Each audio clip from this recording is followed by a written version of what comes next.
Un seul geste de toi viendra mon secours. Viens semer dans mon âme le grain de l'amour. Je traverse un désert et je meurs de soif.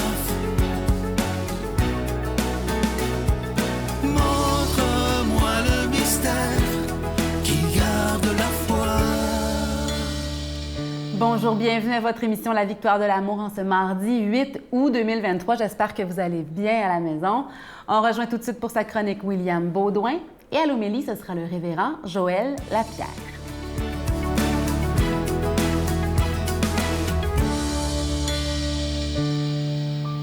Bonjour à vous, chers amis. J'espère que vous allez bien en cette belle journée. Moi, je vais très, très bien. Alors aujourd'hui, le sujet du jour que j'avais envie de vous proposer, je l'ai intitulé « Direction plénitude ». Bon. C'est une gracieuseté d'un homme que j'aime beaucoup, que j'ai découvert dernièrement, Pierre Rabhi, dans son dernier ouvrage, ou un de ses derniers ouvrages, « La sobriété heureuse ». Et c'est tiré, en fait, le passage que je vais vous lire aujourd'hui, c'est une communauté de moniales de France qui a écrit ça dans le livre de Pierre Rabhi, « La sobriété heureuse ». Alors, ça va comme suit. Je vous lis la beauté et on y revient. Notre vie est réglée par le souci de sobriété, de vigilance. Elle suppose la tempérance et demande maîtrise de soi, autolimitation, restriction volontaire de nos habitudes de consommation d'aliments et de ressources naturelles.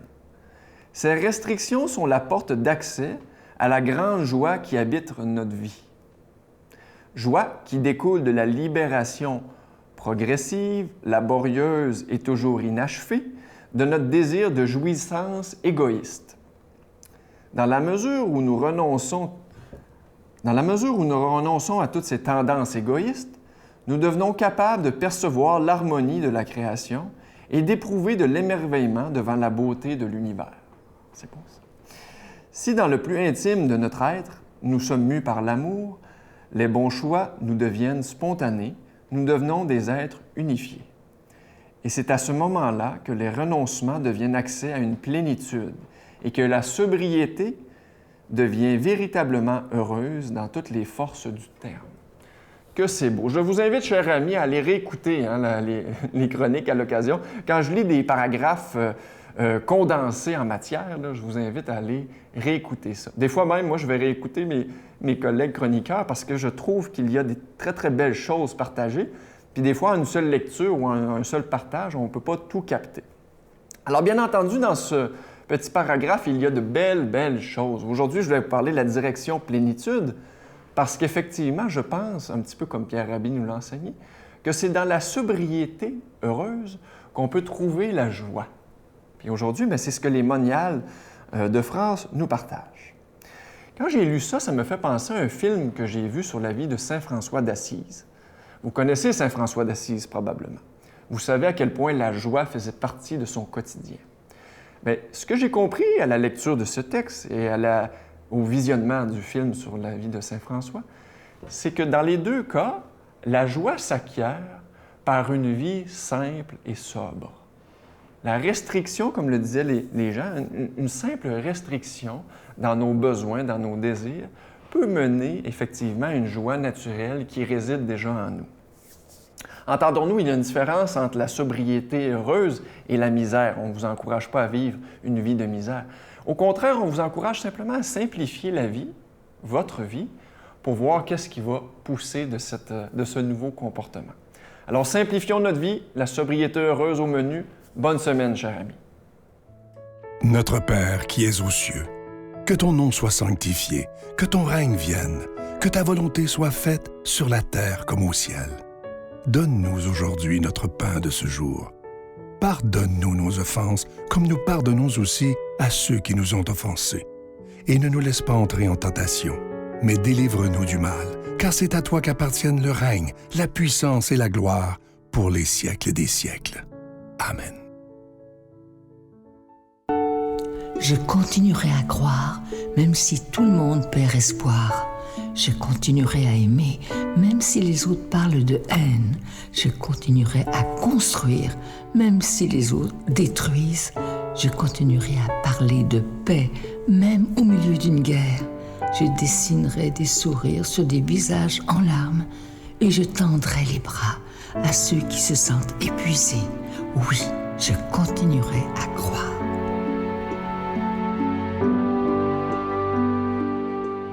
Je suis tellement content de vous parler de ce magnifique cadeau pour le mois d'août avec un bel objectif. Il s'agit de la croix de l'espérance. Elle est en acier inoxydable. Regardez-la bien. Dans la même croix, il y a 3 croix, si vous regardez bien. Et c'est assez spécial. On l'appelle la croix de l'espérance. Elle vient avec la chaîne en acier inoxydable également.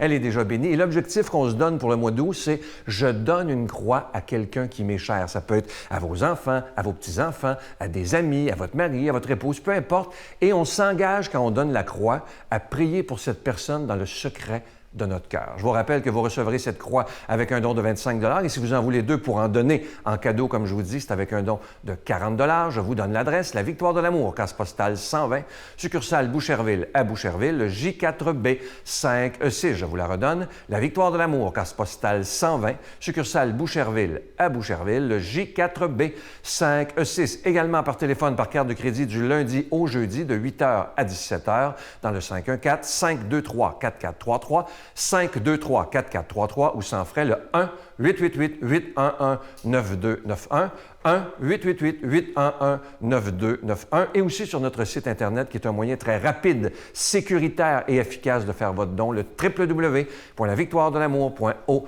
Alors, je vous rappelle ce magnifique cadeau, la croix de l'espérance qui est en acier inoxydable et ça vient avec la chaîne. La croix, elle est déjà bénie.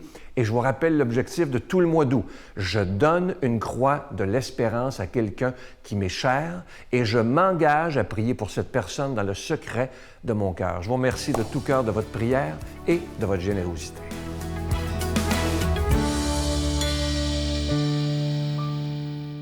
Mon Dieu, donnez-moi la sérénité d'accepter les choses que je ne peux changer, le courage de changer les choses que je peux et la sagesse d'en connaître la différence.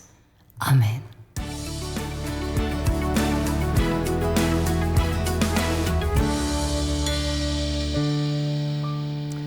Aujourd'hui, on parle de tradition. On a tous des traditions, que ce soit des traditions familiales, des traditions culturelles, des traditions religieuses. Mais qu'est-ce que ça veut dire, tradition? Le mot vient de l'idée de quelque chose qui est à côté d'eux. Ce n'est pas la chose, mais c'est quelque chose qu'on place à côté d'eux. Une tradition. Donc, à côté d'un événement, à côté d'une vérité, en quelque sorte. Et je porte vos regards sur Matthieu, chapitre 15, notre lecture aujourd'hui, les versets 1 à 2 et 10 à 14, où Jésus adresse là. Il n'est pas un anti-religion, mais il est un anti-religion si... un anti-tradition. L'erreur est humaine. Vous pouvez en rire à la maison. Un anti-tradition, juste pour être contre la tradition. Il est contre la tradition si la tradition devient plus importante que la chose principale et qu'on oublie qui en est l'auteur et qui a l'autorité. Je vous lis. Alors les pharisiens et les scribes de Jérusalem s'avancèrent vers Jésus et lui dirent « Pourquoi tes disciples transgressent-ils la tradition des anciens? » Donc, pas la tradition de la Bible, la tradition des anciens.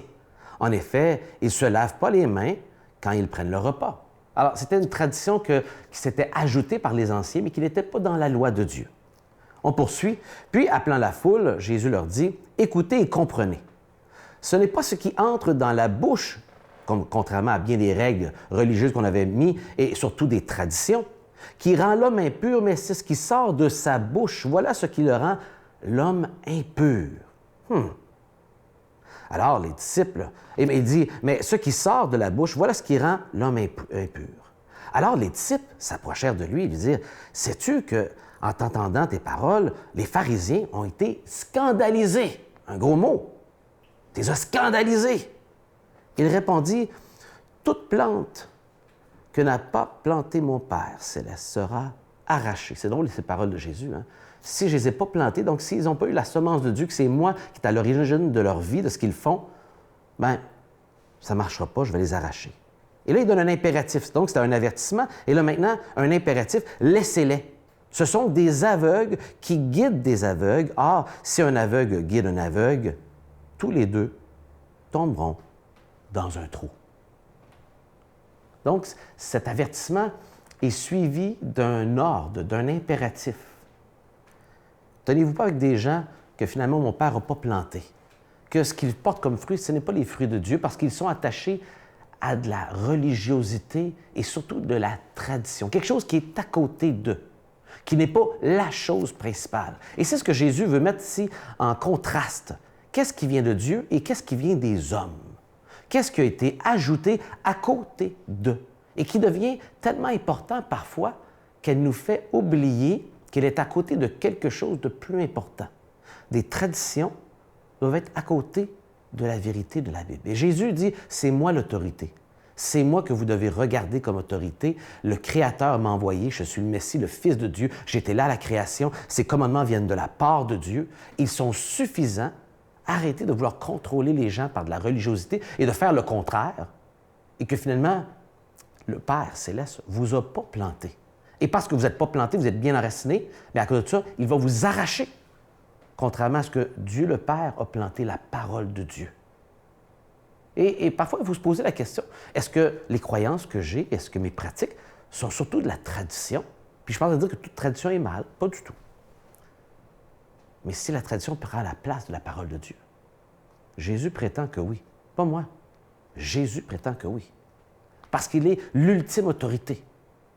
Ne laissons jamais quelque chose qui est secondaire, qui est à côté d'eux, qui s'est ajouté à devenir la chose. C'est ce que Jésus avait comme conflit continuellement. Regardez, tous les conflits, c'est toujours lié à des attentes religieuses de tradition et non de ce qui venait de la loi, avec lequel il a des tensions avec le public qui l'entoure juif et avec les religieux de l'époque. Et c'est devenu tellement détestable, une menace pour eux, que Jésus ne venait pas selon leurs attentes, qu'il devenait finalement un ennemi.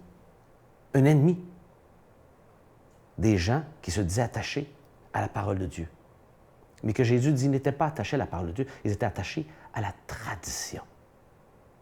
Je vous invite à vous examiner. Est-ce que je passe plus de temps à m'intéresser à la famille ou à des traditions familiales? Est-ce que je m'intéresse plus à des traditions religieuses ou à celui qui est le centre de ma foi, Jésus? Et la seule manière que vous pouvez vous combattre contre ça, c'est de retourner toujours à ce livre. Toujours retourner au livre, la parole de Dieu. Ne laissez pas accumuler de la poussière. Pourquoi ne pas le sortir aujourd'hui, de prendre du temps de vérifier ces versets que je vous ai lus dans Matthieu 15. Prenez le temps de lire attentivement. Et posez-vous la question, Père Céleste, que veux-tu me dire aujourd'hui? Écoutez sa voix, laissez-lui vous parler. Et que le Seigneur vous bénisse. Je vous salue Marie, pleine de grâce. Le Seigneur est avec vous. Vous êtes bénie entre toutes les femmes, et Jésus, le fruit de vos entrailles, est béni. Sainte Marie, Mère de Dieu, priez pour nous pécheurs, maintenant et à l'heure de notre mort. Amen.